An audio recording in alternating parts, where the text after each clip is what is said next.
ओम नमः शिवाय। इस अप्सरा साधना का पूरा विधि विधान तो बताते हैं। चलिए, कौन सा विधि विधान है, कैसे इसको किया जाएगा, क्या इसके नियम है, पूरा विस्तार के साथ बताएंगे। तो बने रहिए हमारे साथ, आगे बढ़ते हैं।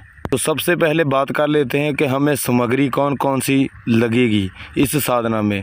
तो सबसे पहले आपने एक मिट्टी का दीपक लेना है। दीपक आप छोटा ले सकते हैं, बड़ा ले सकते हैं, वो आपके निर्भर है। और साथ में आपने इत्र की बोतल लेनी है और साथ में आपको आसन चाहिए, लाल कलर का आसन चलेगा। साथ में हमको माला चाहिए रुद्राक्ष की।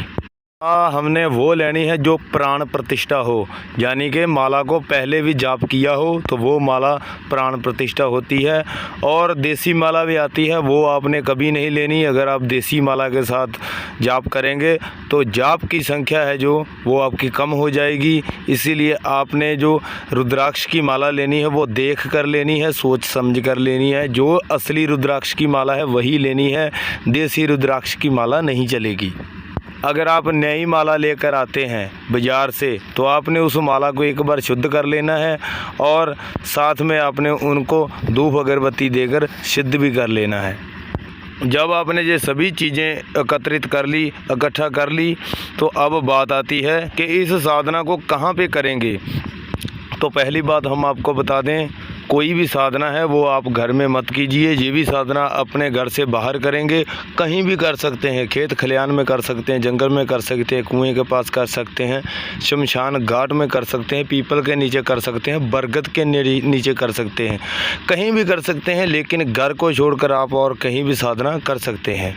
तो जो जगह हमने आपको बताई है, इन जगह से एक जगह को आपने सेलेक्ट करना है और एक दिन पहले जाकर आपने साफ़ सफाई कर देनी है वहाँ पर जाकर। तो जब आपने साफ़ सफाई कर दी, पहले हम ये बता देते हैं कि इस साधना को शुरू किस दिन करेंगे। एतवार से आपने संडे के दिन इस साधना को शुरू कर देना है। रात्रि काल को, रात को आपने स्टार्ट करना है इस साधना को 11 बजे से लेकर 12 बजे के बीच, यानी कि 1 घंटे के अंदर अंदर जो भी विधि विधान हम आपको बताने वाले हैं ये आपने पूर्ण कर देना है। तो हमने आपको ये भी बता दिया कि साधना को स्टार्ट किस दिन करेंगे और टाइम भी बता दिया है, 11 बजे से लेकर 12 बजे के बीच आपने विधि विधान पूर्ण कर देना है। अब साधना स्टार्ट करने से पहले जिस भी देवी देवता को मानते हैं, जो भी आपका देवी देवता है, उस देवी देवता का आपने 21 बार मंत्र जाप करना है। उसके बाद उनको भोग प्रसाद देंगे। भोग प्रसाद देकर अपने देवी देवता से साधना की आपने आज्ञा अनुमति लेनी है कि हम ये साधना करने वाले हैं, हमको आज्ञा दीजिए, अनुमति दीजिए। ऐसे आपने आज्ञा लेनी है। आज्ञा लेनी बहुत ज़रूरी है अपने देवी देवता से। अगर आप आज्ञा नहीं लेते तो आपका जो देवी देवता होता है वही साधना में विघ्न डाल देते हैं। तो इसीलिए अगर आप अपने देवी देवता से आज्ञा अनुमति लेंगे तो वो आपको आज्ञा तो देंगे ही, साथ में आपकी सुरक्षा भी करेंगे। अगर आपका गुरु है तो आप उनसे भी आज्ञा अनुमति ले सकते हैं। अगर आपका गुरु नहीं है तो आप शिव शंकर जी को गुरु मानकर आप उनसे भी आज्ञा अनुमति ले सकते हैं। तो सबसे पहले साधना स्टार्ट करने से पहले आपने एक संकल्प लेना है। संकल्प लेना है हाथ में गंगा जल लेकर। साथ में आपने ये भी बता देना है, अपना नाम गोत्र पूरा बता देना है, ड्रेस पूरा बताएंगे। और उसके बाद जो आपने हाथ में गंगा जल लिया है अपने सिर से वार कर अपने सिर में डाल लेंगे, तो वो आपका संकल्प पूरा हो जाएगा। और साथ में संकल्प जब आप लेते हैं तो संकल्प लेते लेते ही साथ में आपने ये भी बता देना है, संकल्प के बीच ही बोलेंगे कि मैं ये साधना करने वाला हूँ, तो साथ में इस रूप में साधना को करूँगा, तो करेंगी। तो ऐसे आपने बता देना है। रूप भी बताना है कि आप किस रूप में करना चाहते हैं। तो आपने देवी का रूप ही मांगना है, ठीक है। आपने और कोई रूप में नहीं सिद्ध करना है इस साधना को। अगर आप और किसी रूप में सिद्ध करना चाहते हैं तो उसका विधि विधान अलग है। और जो विधि विधान हम आज बता रहे हैं, ये देवी का रूप अगर आप मानेंगे, तो अगर आप देवी के रूप में सिद्ध करेंगे तो यही विधि विधान लगेगा। अब बात आती है साधना की।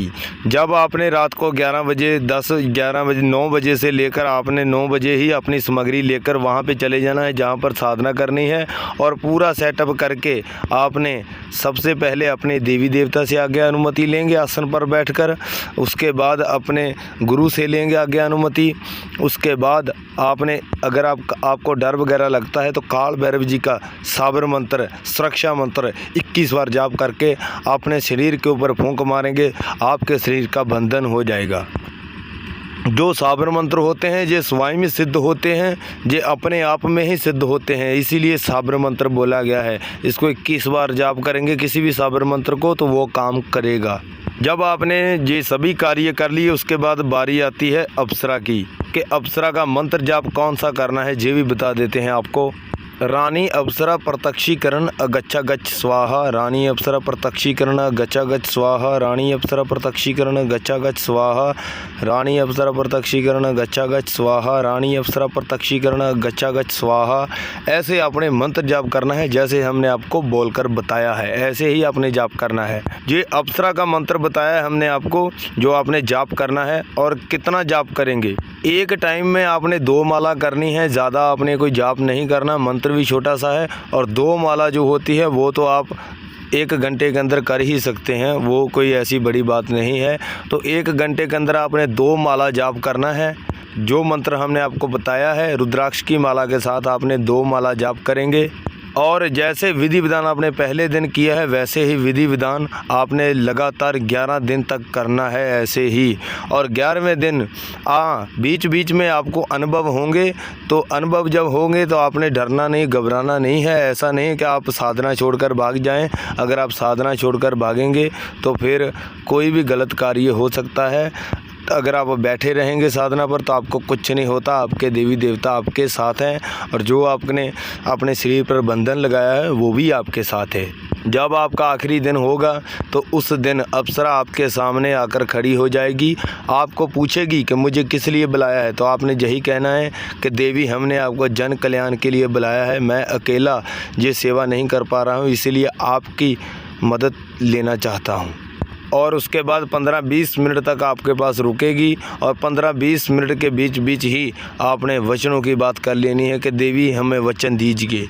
और वचन थोड़े से सोच समझ कर लेने हैं, 3 ही वचन देने हैं और 3 ही वचन लेने हैं, ठीक है। वचन देती भी है अप्सरा और वचन लेती भी है।